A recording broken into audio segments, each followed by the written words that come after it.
wabarakatuh. Perkenalkan, kami dari kelompok 5 yang beranggotakan saya Dila Monika, yang kedua Rina Sapitri, dan yang ketiga Ahmad Syahrial. Di video kali ini, kami akan memaparkan bagaimana sih peran manajemen kesiswaan di sekolah dalam proses pembelajaran daring maupun online di tengah pandemi COVID-19 ini. Dan juga adakah dampak negatif maupun positifnya. Video kali ini kami buat untuk memenuhi tugas mata kuliah Manajemen Pendidikan Dasar yang diampu oleh Ibu Pika Martahayu MPD. Baiklah, video selanjutnya akan kami jelaskan tentang materi yang akan kami paparkan. Semoga video ini bermanfaat untuk kita semua. Saya Dila Monika, saya akan menjelaskan bagaimana cara guru memanajemen siswa dalam proses pembelajaran daring ini agar berjalan dengan lancar dan efektif serta menyenangkan bagi siswa. Simak video selanjutnya. Cekidot. Sejak surat keputusan dari Menteri Pendidikan dan Kebudayaan terbit mengenai upaya pencegahan dan penyebaran corona, semua sekolah pembelajaran diliburkan sementara waktu. Pembelajaran yang biasanya konvensional yang dilakukan di dalam kelas antara guru dan siswa sekarang diganti dengan berbagai aplikasi pembelajaran daring yang dapat memberi ruang interaksi langsung antara guru dengan siswa tanpa harus bertemu langsung.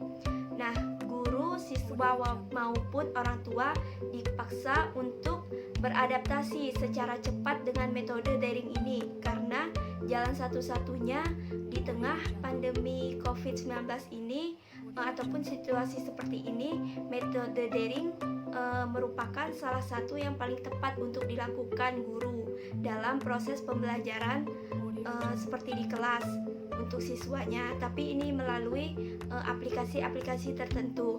Nah, penerapan pembelajaran daring ini menuntut kesiapan dua belah pihak, baik penyedia layanan pendidikan atau dari peserta didik itu sendiri. Nah, bagaimanapun juga pembelajaran secara daring dan jarak jauh membutuhkan bantuan teknologi yang dapat diakses dengan mudah. Misalnya salah satu contohnya via WA, WhatsApp, aplikasi Zoom, aplikasi Google Meet, ataupun Google Form yang bisa antara guru dan siswa itu bisa berinteraksi satu sama lain tanpa harus bertemu secara langsung. Nah, di sini kami akan memberikan tips bagaimana pembelajaran daring atau pembelajaran jarak jauh dilakukan agar efektif. Yang pertama, tetapkan manajemen waktu. Nah, sebelum melakukan pembelajaran daring, siswa dan guru itu harus saling berkomunikasi bagaimana waktu siswa dan guru ini benar-benar siap dalam melakukan pembelajaran secara daring ini melalui aplikasi yang telah ditetapkan. Yang kedua, persiapkan teknologi yang dibutuhkan, misalnya seperti laptop, handphone maupun tablet yang dibutuhkan bagi siswa. Yang ketiga, belajar dengan serius. Nah, diharapkan pada proses pembelajaran daring ini untuk siswa dia bisa belajar dengan serius agar materi yang disampaikan oleh guru bisa dimengerti oleh siswanya. Dan yang keempat, jaga komunikasi dengan pengajar dan rekan di kelas.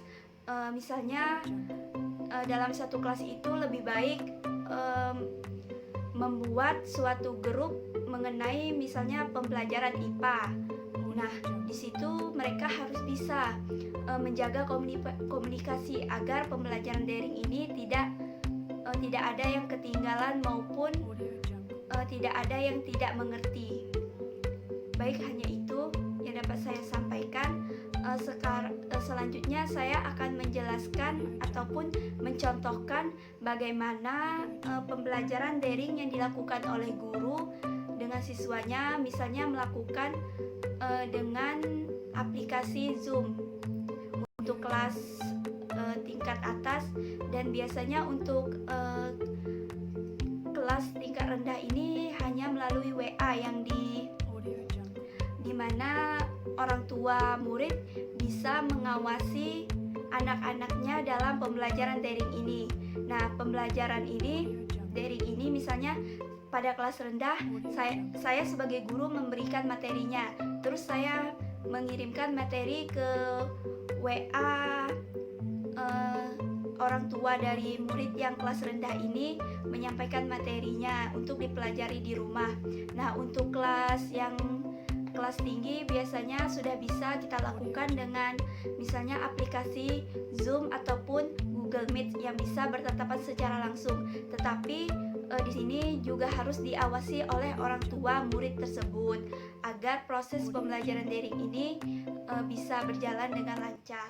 Baiklah, di sini saya akan memberikan contoh bagaimana proses pembelajaran secara online ataupun daring yang dilakukan oleh guru dengan siswa kelas 4, di mana siswa sudah didampingi oleh orang tuanya masing-masing. Baiklah, langsung saja. Assalamualaikum anak-anak. Apa kabarnya hari ini? Apakah semuanya sudah hadir? Ada nggak yang nggak didampingi orang tuanya? Ayo, kalau kelas 4 itu harus masih didampingi orang tuanya ya. Baiklah, pada pertemuan kali ini kita tetap melakukan pembelajaran secara daring karena situasi belum memungkinkan untuk kita belajar di kelas seperti biasanya. Baiklah, pada pertemuan kali ini kita akan belajar tentang IPA. Materinya bagian-bagian tumbuhan dan fungsinya. Ada yang tahu bagian-bagian tumbuhan? Baiklah, di sini Ibu akan menjelaskan. Nah, bagian-bagian tumbuhan mempunyai 5 bagian. Yang pertama akar, yang kedua batang, yang ketiga buah, yang keempat daun, dan yang kelima bunga. Dan ada satu lagi bagian tumbuhan, yaitu biji. Jadi bagian tumbuhan ada berapa? Ada 6, benar sekali. Nah, bagian tumbuhan yang pertama adalah akar. Akar merupakan bagian tumbuhan yang penting. Ada yang tahu fungsi akar? Baik, Ibu akan menjelaskan. Fungsi akar adalah yang pertama, menancapkan tumbuhan ke dalam tanah. Yang kedua, menyerap zat hara dan air dari dalam tanah. Yang ketiga, menegakkan batang. Dan yang keempat, sebagai tempat menyimpan cadangan makanan, misalnya pada tanaman wortel, lobak, dan ubi kayu. Selanjutnya, bagian tumbuhan yang kedua adalah batang. Fungsi batang tempat melekatkan bagian-bagian tubuh tumbuhan seperti daun, bunga, dan buah. Batang juga berfungsi sebagai tempat pertukaran udara, biasanya berlangsung di lentisel. Dan juga batang sebagai alat perkembangbiakan, contohnya tanaman yang dicangkok di stek populasi. Nah, batang juga sebagai tempat menyimpan cadang makanan, misalnya ketela rambat, kentang, dan sagu. Bagian tumbuhan yang ketiga adalah daun. Daun adalah bagian tumbuhan yang berbentuk tipis dan melebar. Ada yang masih belum tahu daun? Ya, keterlaluan ya kalau nggak tahu daun. Daun berfungsi sebagai tempat berlangsungnya penguapan. Kelebihan air pada tumbuhan dikeluarkan dalam bentuk uap air melalui stomata atau mulut daun. Fungsi daun juga sebagai alat pernapasan bagi tumbuhan. Nah, yang selanjutnya adalah bunga. Bagian tumbuhan adalah bunga. Bunga adalah bagian tumbuhan yang indah karena mempunyai bentuk dan warna yang beragam. Bentuk bunga ada yang menyerupai kupu-kupu, matahari, dan trompet. Warnanya pun beragam. Fungsi bunga adalah sebagai alat perkembangbiakan. Bunga memiliki alat kelamin jantan yaitu benang sari dan alat kelamin betina yaitu putik. Jika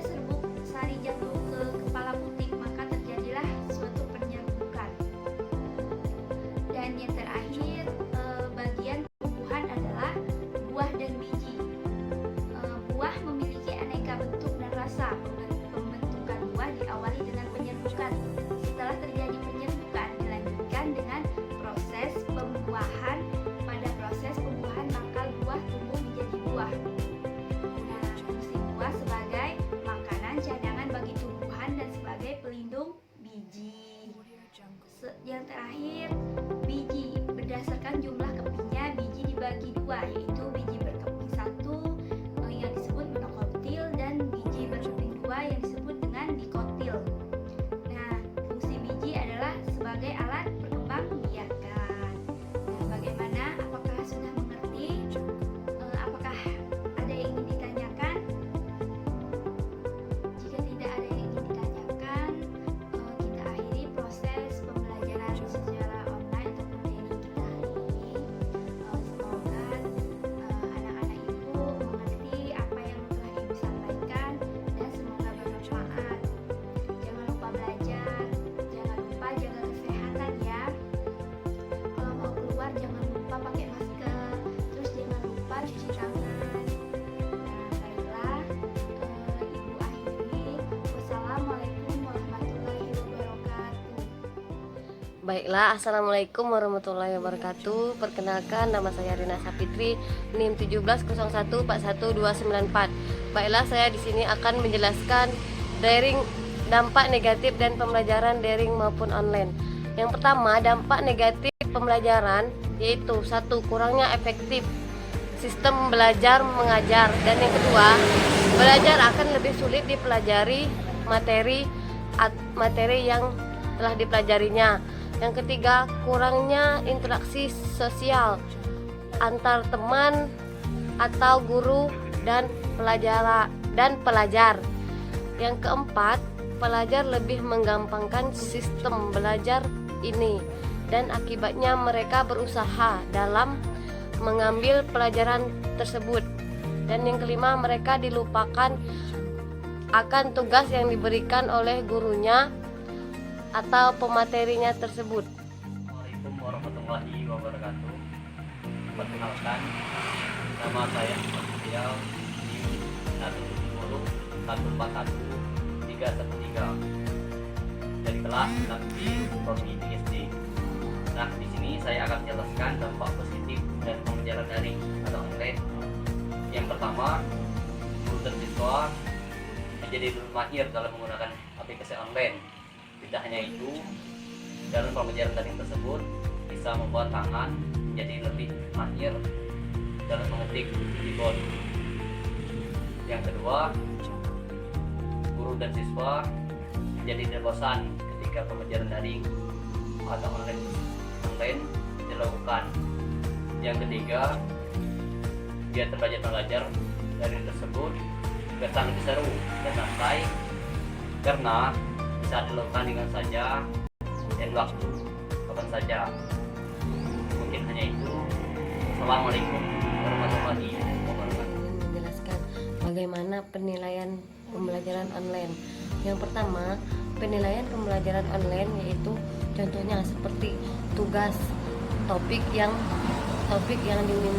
diminta untuk menghasilkan argumen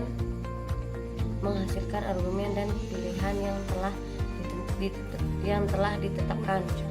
Dan yang kedua, contoh kegiatan diskusi seperti tanggapan terhadap tugas untuk menunjukkan pemahaman mereka sendiri.